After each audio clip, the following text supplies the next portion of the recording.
Hmm.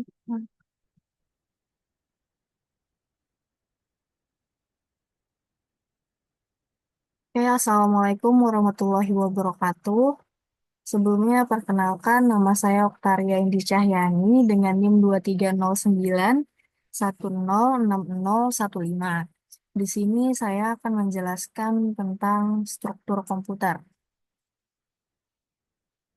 Oke, apa yang dimaksud dengan komputer? Istilah komputer sendiri diambil dari bahasa Latin yaitu komputer yang berarti menghitung. Nah, menurut para ahli, yang pertama ini menurut Blismer 1985, komputer adalah suatu alat elektronik yang mampu melakukan beberapa tugas, yaitu menerima input, memproses input sesuai dengan instruksi, menyimpan perintah dan hasil pengolahannya serta menyediakan output. Sedangkan menurut Sanders 1985, komputer adalah sistem elektronik untuk memanipulasi data yang cepat dan tepat serta dirancang dan organisasikan supaya secara otomatis menerima data, menyimpan data input, memprosesnya dan menghasilkan output berdasarkan instruksi yang telah tersimpan di dalam memori. Ada juga menurut seorang ahli lain yaitu William Furey, komputer adalah suatu alat pemrosesan data yang bisa melakukan perhitungan secara besar dan cepat termasuk perhitungan aritmatika serta operasi logika dan tidak ada campur tangan manusia.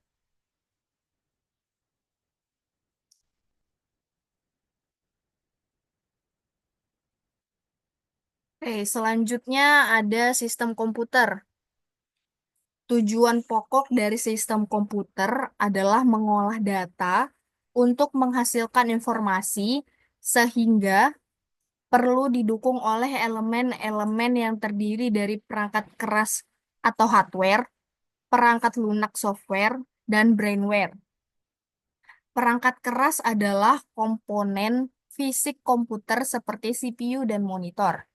Perangkat lunak adalah program yang mengendalikan perangkat keras dan menjalankan instruksi. Brainware adalah manusia yang mengoperasikan sistem komputer. Nah, ketiga elemen ini saling berhubungan dan harus bekerja sama untuk menghasilkan informasi.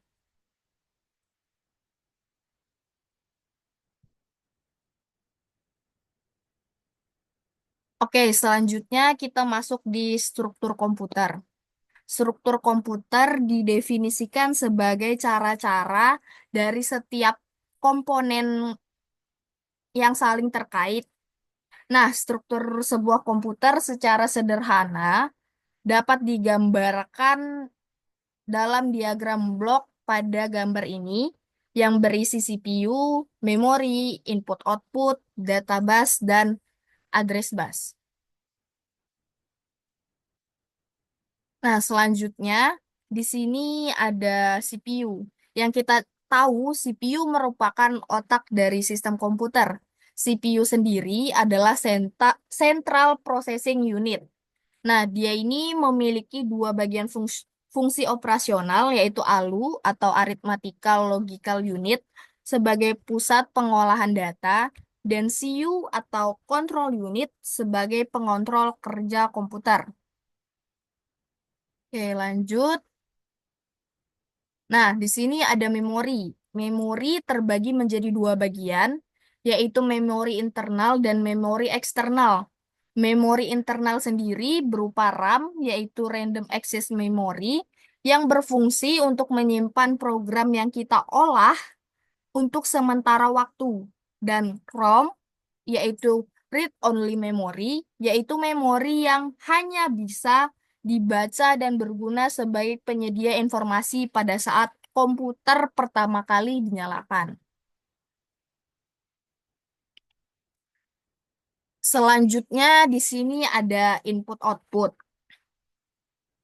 Jadi input-output ini dalam struktur komputer adalah bagian yang bertanggung jawab untuk menghubungkan sistem komputer dengan perangkat eksternal sehingga memungkinkan komunikasi antara komputer dan dunia luar.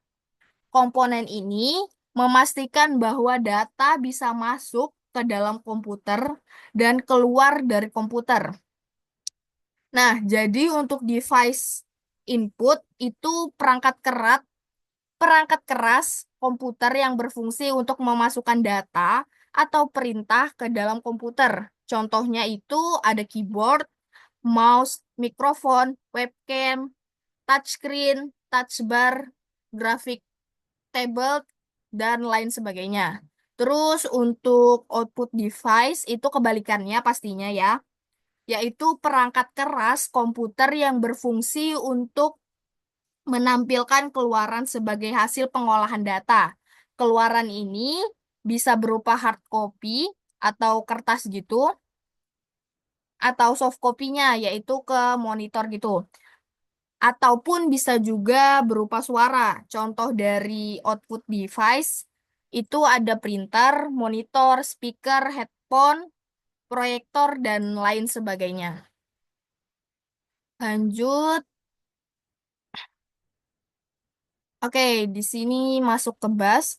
Bus dalam struktur komputer adalah jalur komunikasi yang digunakan untuk mentransfer data antar komponen utama komputer seperti CPU, memori, dan perangkat input-output. Nah, kalau di dalam dunia nyata seperti kita, bus ini bertindak sebagai jalan raya, di mana informasi bergerak antar perangkat. Jadi ada tiga jenis bus utama yang berperan dalam struktur komputer, yaitu data bus, address bus, dan control bus. Masing-masingnya ini memiliki fungsinya, khusus dalam memfasilitasi komunikasi di dalam sistem komputer.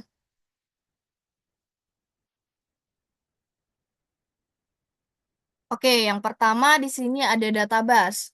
Database adalah jalur komunikasi yang digunakan untuk mentransfer data antar berbagai komponen dalam sistem komputer seperti CPU dengan memori, CPU dengan input-output, dan lain sebagainya. Setelah jalur pada database hanya dapat Setiap jalur pada database hanya dapat membawa satu bit data, dan jumlah total data itu disebut dengan lebar bus. Menentukan berapa banyak data yang dapat ditransfer sekaligus. Semakin lebar database-nya, semakin banyak bit data yang bisa dipindahkan dalam satu waktu, sehingga meningkatkan kinerja sistem. Database bersifat birek- bidireksional, yang artinya data dapat bergerak ke dan dari CPU.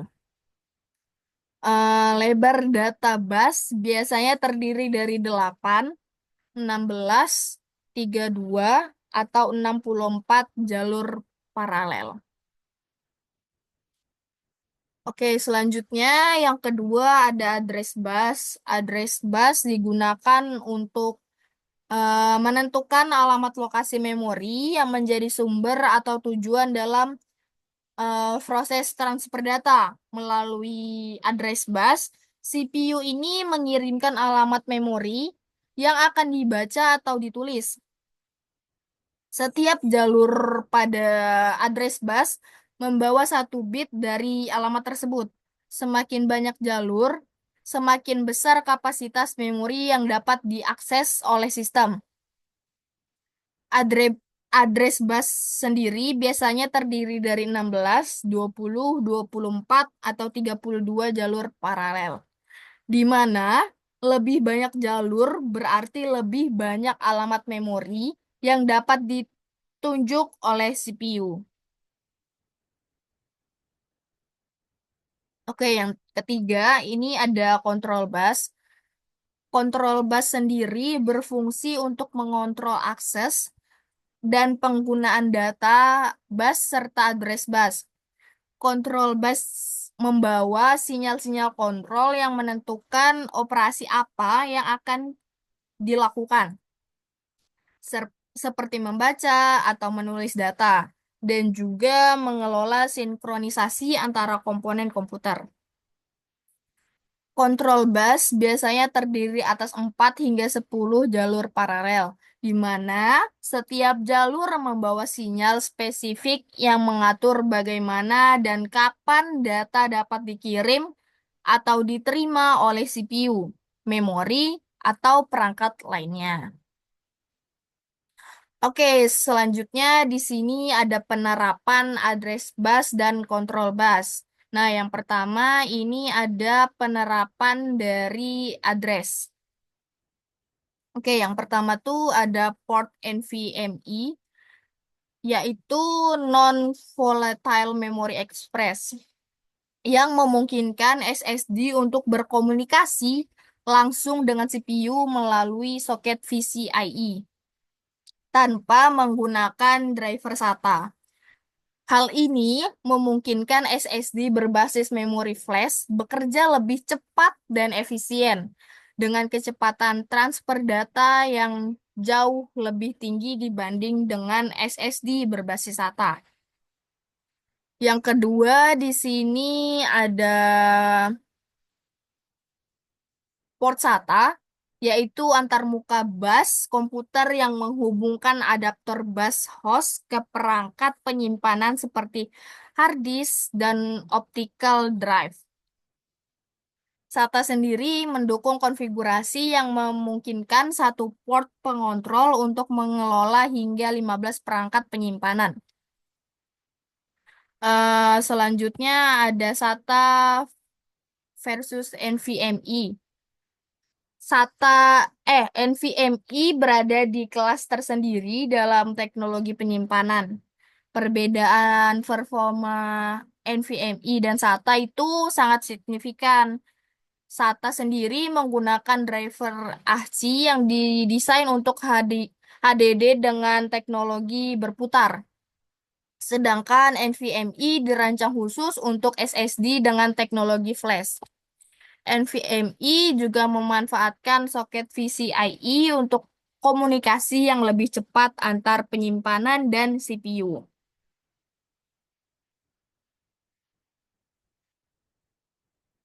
Oke, selanjutnya ini ada penerapan dari control bus. Yang pertama ini ada USB, yaitu salah satu penerapan control bus atau biasa yang bisa disebut Universal Serial Bus. USB sendiri adalah antarmuka plug dan play, mohon maaf di sini typo ya, yang memungkinkan komputer berkomunikasi dengan periferal dan perangkat lainnya. USB dapat juga digunakan untuk menyalurkan daya ke perangkat tertentu seperti menyalakan ponsel pintar, tablet, serta mengisi daya baterai-baterai lainnya. Jadi, USB sendiri ada berbagai contoh.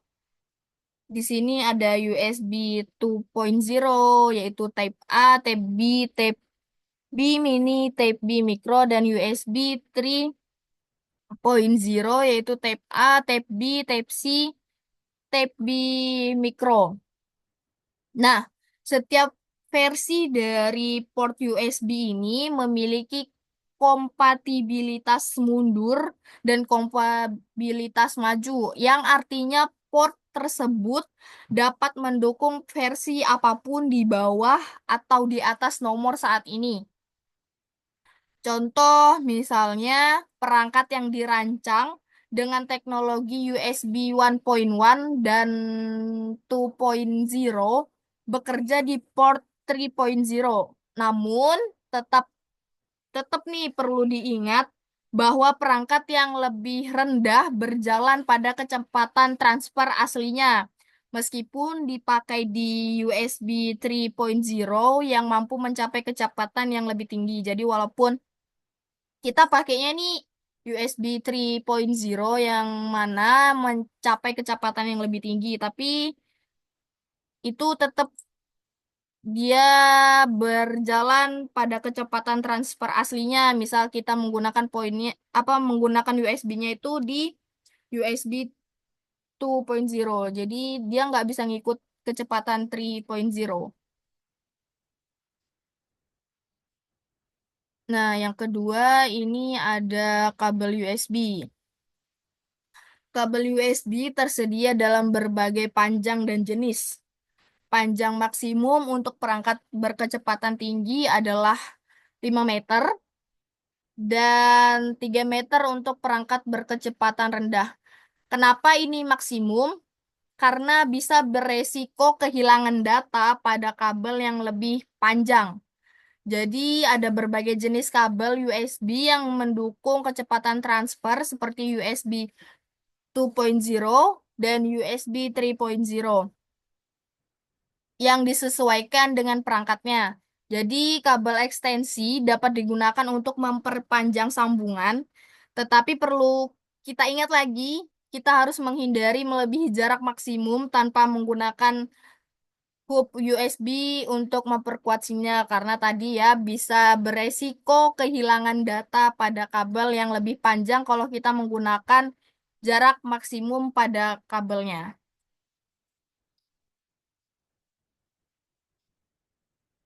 Oke, segitu saja dari saya hari ini. Mungkin banyak kurangnya karena banyak typo tadi. Mohon maaf. Segini saja dari saya. Terima kasih. Wassalamualaikum warahmatullahi wabarakatuh.